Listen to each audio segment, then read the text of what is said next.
gift from heaven, leaving me to admire her all the more for her talent at bending reality to suit her. And that's exactly why I loved her. Her new passion was fashion design. Alex was known for her whims, but this time, even I couldn't stand in her way.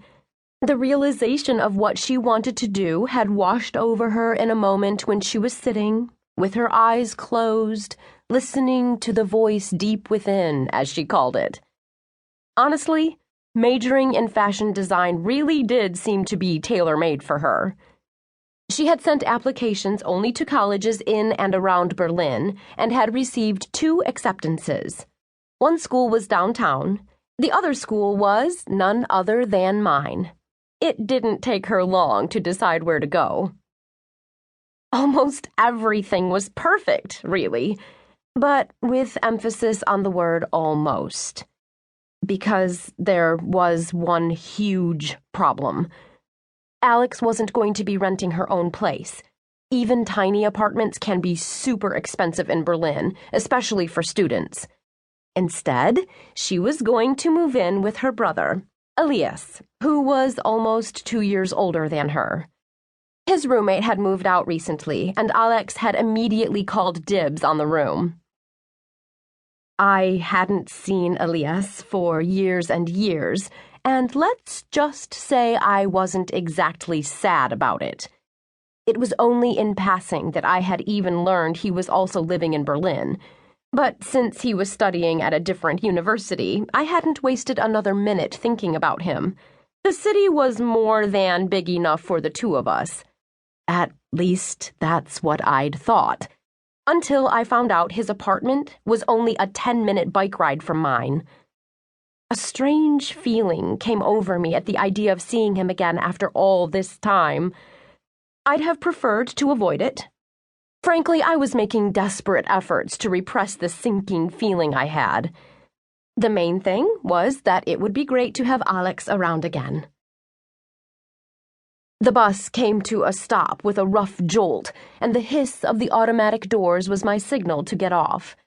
I had hardly set foot on the sidewalk when I caught sight of Alex and her parents, Ingo and Alina, hauling cardboard boxes out of a big white van a few yards down the street. The 3 of them constituted the portion of the Schwarz family that I loved dearly. I had spent half of my childhood in their house, and over the years Ingo and Alina had practically become second parents to me. "Ooh!" Alex squealed when she saw me, dropping, with a loud clank, the moving box she had been holding. By the time she took her next breath, she was already running toward me in a burst of unfettered excitement. Did I mention her tendency to hyperactivity? I briefly considered ducking at the last second so she would end up hugging only air. It was a funny idea, but it would have been too mean. Only just a little, though. So I laughed and spread my arms in time to feel my petite best friend land in my hug and almost topple me over. "Emely, Emely!" she yelled, nearly squeezing me to death. You couldn't tell from her innocent looks, but Alex was definitely the spawn of some kind of hugging monster. A Hugosaurus, maybe? I can squeeze people to death, too, I thought, returning the pressure in kind. I could hardly believe I wasn't going to have to say goodbye to her again in a few days. She was going to stay here and get on my nerves day in and day out, the way she always used to. I sighed in satisfaction, and then she suddenly let me go. "You're 15 minutes late," she said. I sighed again, this time in irritation. She looked just like her mother, with curly light brown hair that she usually wore down, but her eyes gleamed with the same clear snow-melt blue as her father's. Without skipping a beat, she took me by the arm and dragged me over to her parents. Alina beamed at me and jogged the last 2 steps to wrap her arms around me. "Are you doing well?" she asked, putting her hands on my cheeks.